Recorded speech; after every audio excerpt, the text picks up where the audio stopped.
I was born in a snow-laden hamlet, peopled by Harvins, small folk more accustomed to the plow than the sword. We believed the skies far too vast for us, and, as I was soon to learn, its dangers far too many. It happened when I was yet a green, callow youth. I strayed beyond our fences and into the claws of a monster. I cried for help, but all that met my voice were the howls of the wind. Abandoned even by hope, I could only give myself up to death. But before the darkness took hold, I saw brilliant figures skimming the sun-kissed snow. They were the Lumiel Order of Holy Knights, come to my rescue.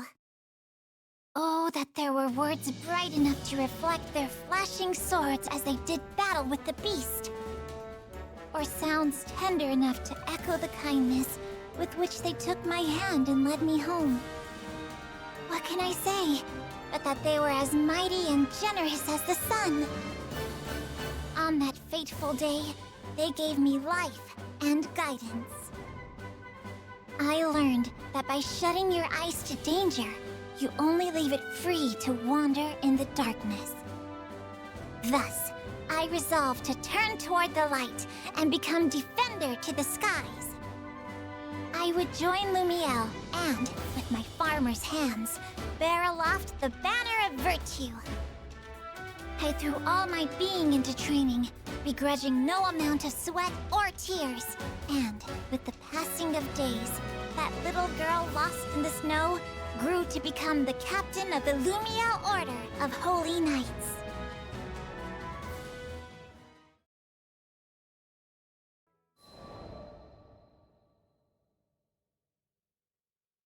As captain of an Order of Knights, I was faced with a colossal problem. And that was my small stature. No one had ever heard of a Harvin leading a charge, what with our stout legs and poor reach. Now that I lived among drafts and humans, I would have to develop a style of combat that would turn my size, if I may so phrase it, into a matter of little importance. Seeing that I worked twice as hard, despite being half as large, my compatriots grew to respect me. When I was appointed captain, their very heartstrings thrummed with joy. But even the brightest diamond has its flaws. Within Lumiel's proud walls, there were some that scoffed to behold a Harvin captain of their knights. For my part, I cared not what was said of me. However, I would not stand to have the good names of my comrades dragged through the mud. We are an august and redoubted order, and I'd rise up to that image by any means necessary. Thus began my days of height exercises, stretching devices, and miraculous concoctions. Not all came from reputable sources, but I took a tactical approach. If it had a chance of working, I'd try it. Days grew into weeks, which grew into months, but I grew not 1 inch. Then, it happened. Right as I was on the verge of losing all hope, word reached me of a distant village that had devised a height tonic. Here was the answer to all my prayers. With expectation lending a spring to my step, I slipped from my quarters and set out on my quest.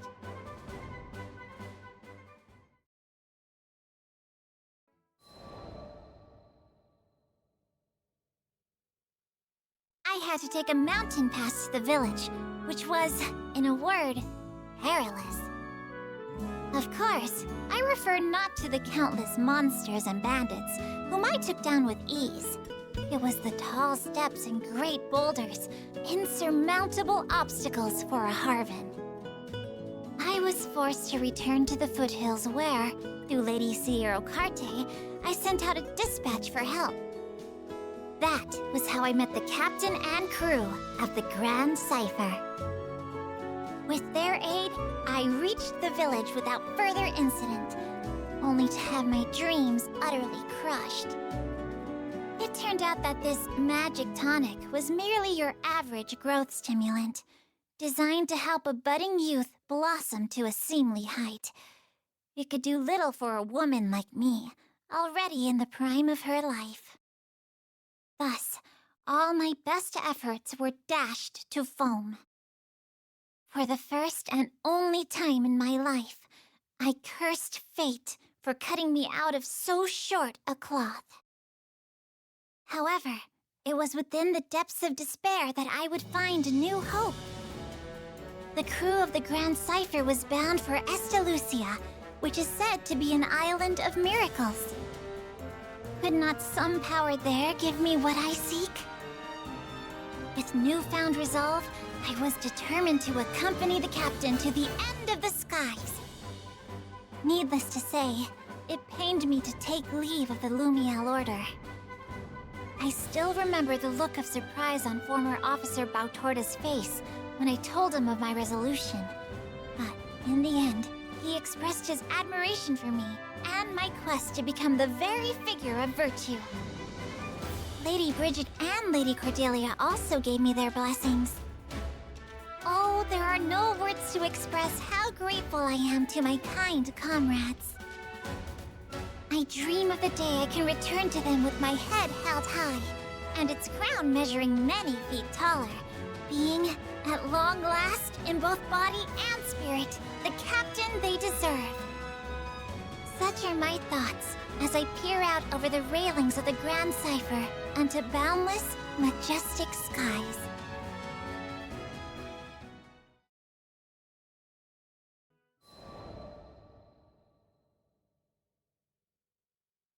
One day, when I was visiting Seed Hollow on business, I espied a young man crouched in a corner of the central plaza. There was no mistaking his mussed hair, a style rebellious youth call the Mohawk, and surly face. Here was Sir Soupstock, helmsman of the family Zothba. Is something the matter? The lad met my inquiry with a scowl. The hell are you looking at? Beat it, kid. Wait, hold on a sec. Ain't you a part of that crew? Assured of my goodwill, Sir Soupstock unfolded his troubles. Whilst making his usual rounds squaring away accounts, the lad had met with some resistance. One of their clients, a nobleman disdainful of Sir Soupstock's low birth and tender age, had refused to pay. I'm an officer too, you know. Got my own grunts working under me, good people. But we're dealing with the real frilly-pants, blue-blooded noble here. Any attempt to rough them up, and it's straight to the slammer. 'Twas a treacherous path, Sir Soupstock added. A single misstep, and it was his reputation in the mud. Hearing this, my heart went out to him, for I knew what it was like to feel green and small, with judging eyes upon me. I offered him my aid. I appreciate the thought, but no offense. You look like a kid. If I bring you on my rounds, they're gonna change my name from Soupstock to Laughingstock. At that moment, a servant arrived, bearing a message from the nobleman in question. It read, "I've decided to pay. Meet me at the following location." This whole affair was starting to smell ranker than a goblin's breath. He could just as easily have sent money with the servant. Why go through the trouble of arranging yet another meeting? There was mischief afoot, and I resolved to accompany Sir Soupstock to stop it in its tracks.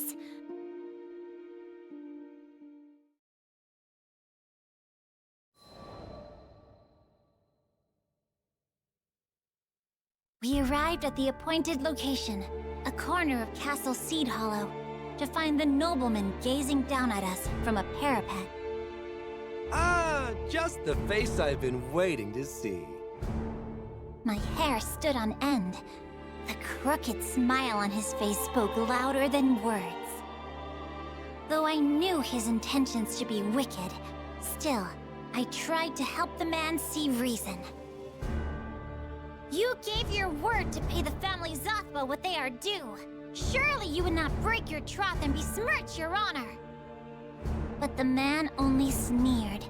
Leveling a finger at us, he cried, My brothers and sisters of the one true church, these are the enemies of Avia. In the blink of an eye, we were surrounded by Aviate soldiers. You did well to lead us here.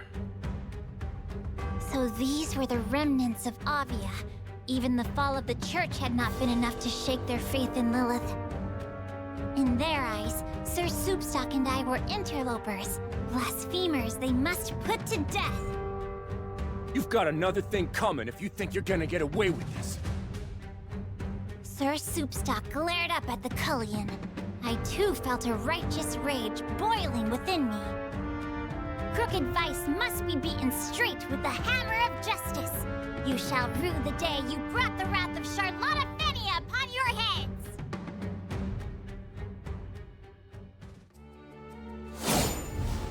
If you will not listen to our demands, I shall be forced to compel you to.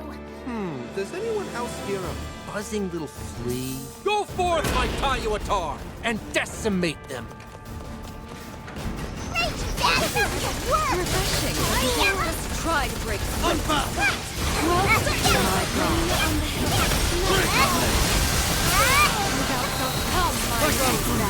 It's over! Nice. Oh, most impressive! Was there not a coin to spare to ensure your defeat? If you've got that much to go, just pay us already. I'm sorry, I don't speak common.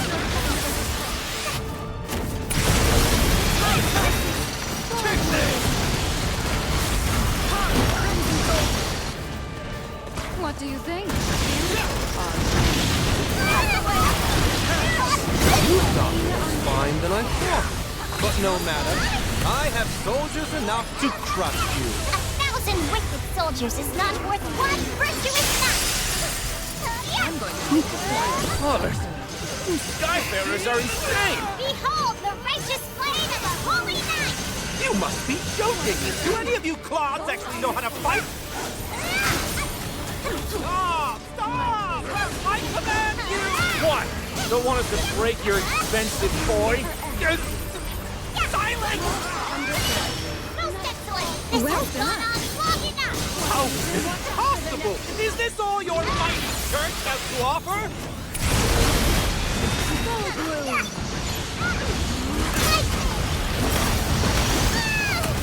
on, then! Nice! A nightmare! A nightmare!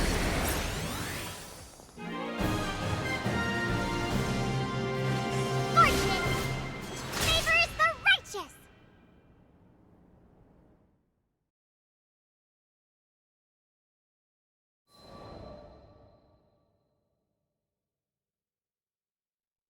Sweet blazing broth! That crew of yours really is full of beasts! After making some courteous response to Sir Soupstock, I turned my attention to the Nobleman. You must pay for what you bought. I thought even children knew that. And so, with many groans and grimaces, the varlet handed Sir Soupstock what he was owed. You sure got me out of a tight spot. Thanks. And sorry about all that crap I said about you looking like a kid. I assured him there were no hard feelings. Comforted, he continued. I shouldn't be saying this, being in my line of business at all, but truth is, I'm not much of a fighter. Would have been dead meat if it weren't for you. He confided in me that, when the Tayuatar appeared, he felt the blood of courage draining from his body. I too am not immune to fear, but as a pure and righteous knight of Lumiel, I have duty, honor, and purpose as my guiding lights.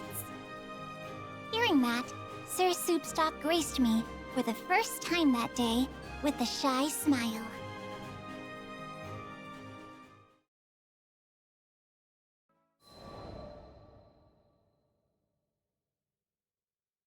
With the Aviate soldiers defeated and the money safely in hand, I believed it to be clear skies. And yet, some clouds still darkened Sir Soupstock's brow. Man, I can't even do my job without somebody holding my hand. Maybe I just ain't cut out for this, yeah? Apparently, even his own officers afforded him little respect. However, I saw in his earnest eyes and noble bearing that he had the makings of a great leader. Alas, we cannot view ourselves but by outward reflection, which often dims our inner value. You were given high office, Sir Soupstock. Does that not mean someone sees in you true worthiness, though you yourself may be blind to it? You must polish yourself until the quality of your character shines forth for all the world to behold. If you remain forever pure and forever righteous, then surely those around you will be attracted by your light. The lad lent me an attentive ear. But my words were not enough to blow the clouds of doubt from his face. I mean, just take a look at how our city's split. You've got Golden Oaks, where the nobles and elite dwell, and the rest of us tucked away in Copper Square, which is, let's face it, a slum. He continued. Those wide-eyed beliefs of yours wouldn't last 2 seconds among the dirt and smoke of Copper Square. I wish I could be the person you say I am, but... Biting his lip, Sir Soupstock shook his head and fell silent.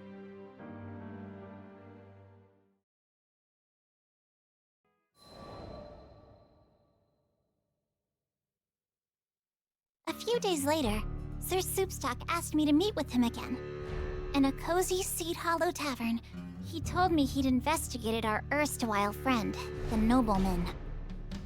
It seemed the scoundrel was now prancing about the city, spreading lies and slander about the family Zothba. Sir Soupstock hoped to make his own rounds and mend what damage he could. But, fearing yet another ambush from Avia, he hoped I would accompany him as his guard.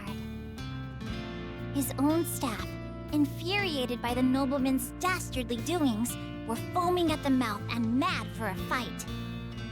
However, the level-minded Sir Soupstock knew that stooping to bloody violence would only further stain their image. I've gone through his dirty linen, and believe me, there's a lot of filth. I'd leak it now, but with these rumors floating around, I don't know if anybody'd believe me. Never one to stand for such injustice, I began cudgeling my brain for a solution.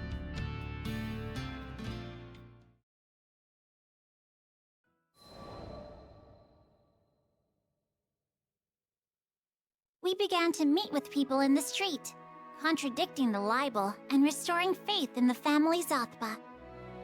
I learned that a good informant is well known and well trusted, and, according to his own officers, no one in Seed Hollow was better liked than Sir Soupstock. Though his mannerisms savored, admittedly, of a brute, at his core he was as sweet and pure as any lily. It was little wonder the denizens of Seed Hollow were fond of him. As we exchanged more words and tidbits of information, a picture began to form of the nobleman's intentions. He was not acting, it seemed, solely from a place of vengeance. The churl desired to build his own network of informants, using the remnants of the Church of Avia. Furthermore, in his lust for wealth, he was terrorizing the good people of Copper Square and compelling services from them. Thus, the family Zothba, who kept peace in the district, was to him a bother and a nuisance. It was likely he craved their banishment. Now, fully apprised of the situation, Sir Soupstock told me of his intention to once again meet face to face with the crafty villain.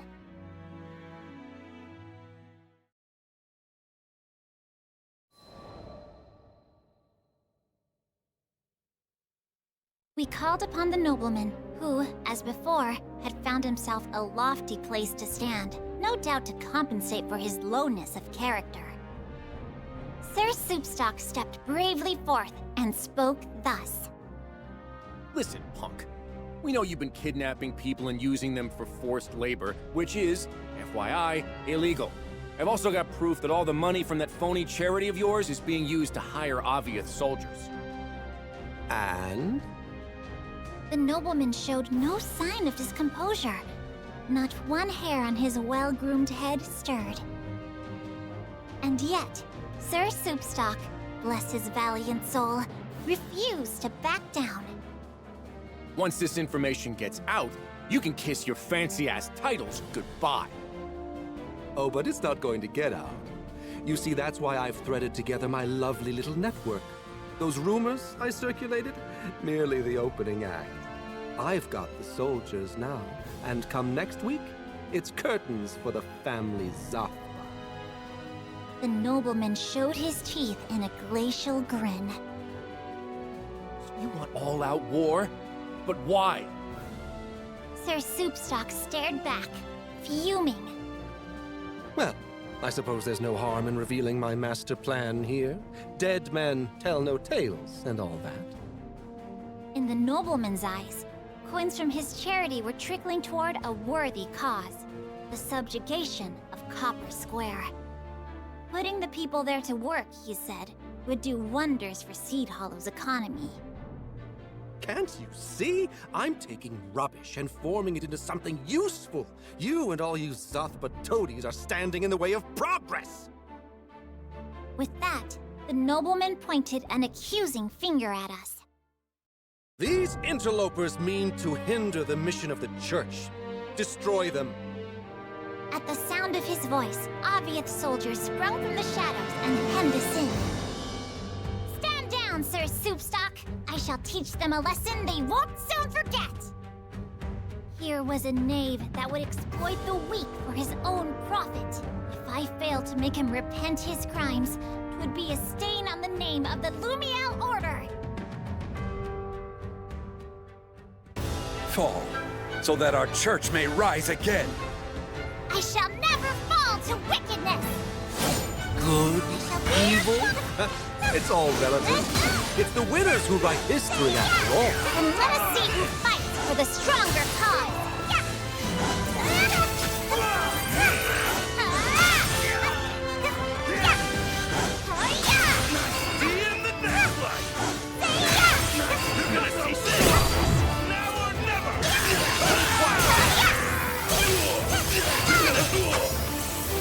Tenacious little flea, I'll give you that. But this time, I brought my most ruthless warriors. Violence and fear. Do you want this to be your legacy? At least I shall have a legacy.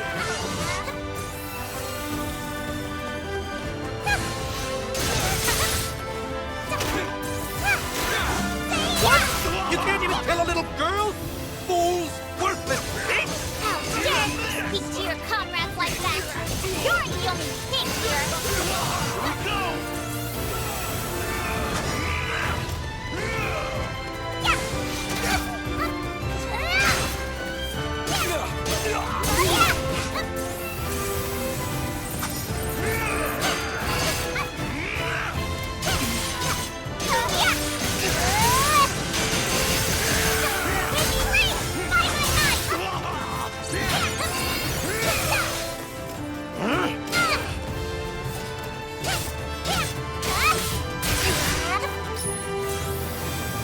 All units advance! Destroy them! Destroy them! Soon, you shall see that justice always prevails!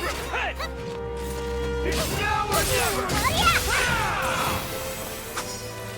Foes never win! On guard! It's now or never!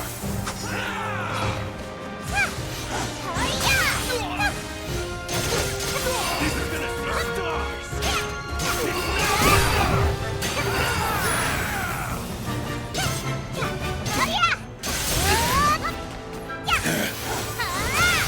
Here we go!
impossible!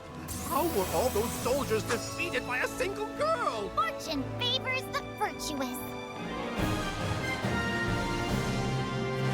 Behold, the captain of the Lumiere Order!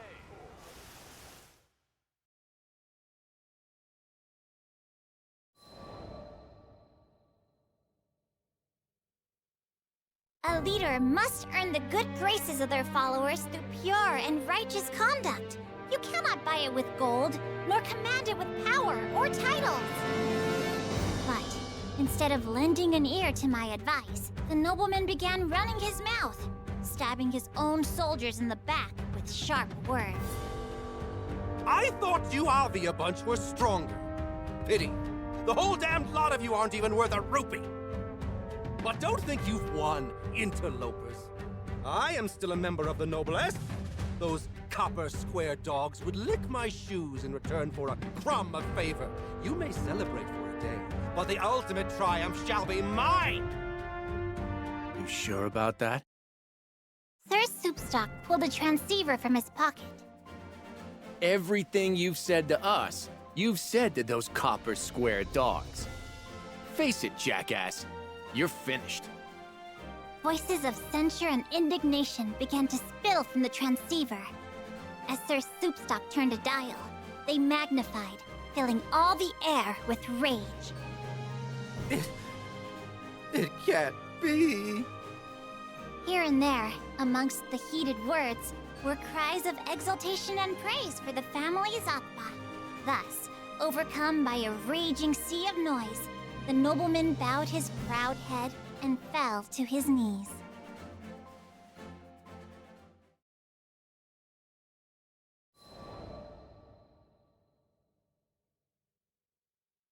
Sir Soupstock and his staff expressed great admiration for my swordplay. It's just mind-boggling, you know? You've probably trained harder than most of the best mercenaries out there. His words raised the gate on a flood of memories, washing me back to a time when I was desperate to prove myself. Yes, it took hard training and much toil to come this far, but I would have collapsed by the wayside long ago if there hadn't been people who supported me on my path. I am where I am because of them. Now, I tried to pay their goodwill forward by helping others as they helped me. So you never stopped trying to be the best version of yourself. Sir Soupstock turned his eyes toward the heavens. I wish I could be strong like you.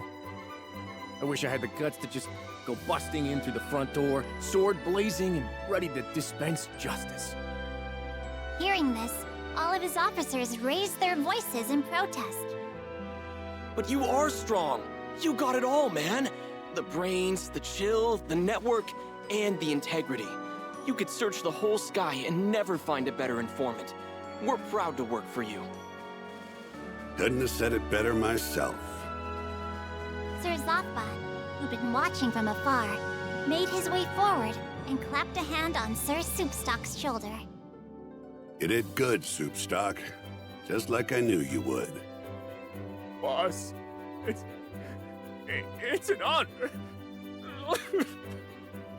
And that was the first time I ever saw Sir Soupstock give free rein to his emotions.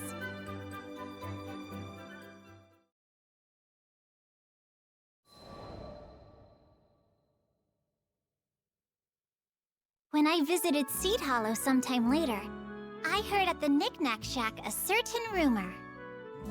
Apparently, one of the officers of the family Zatba had taken up forever pure, forever righteous as his creed. Even his staff could be heard reciting the words. The Justice Soup Gang, led by Mr. Mohawk, has been getting a lot of missions lately, and the family Zatba stocks are on the rise. Their soup stock, that is. I glanced about me and saw only faces as bright as the sun. And I knew in my heart that the warmth of those smiles did not derive from Lady Sierra Carte's rather pitiable jest.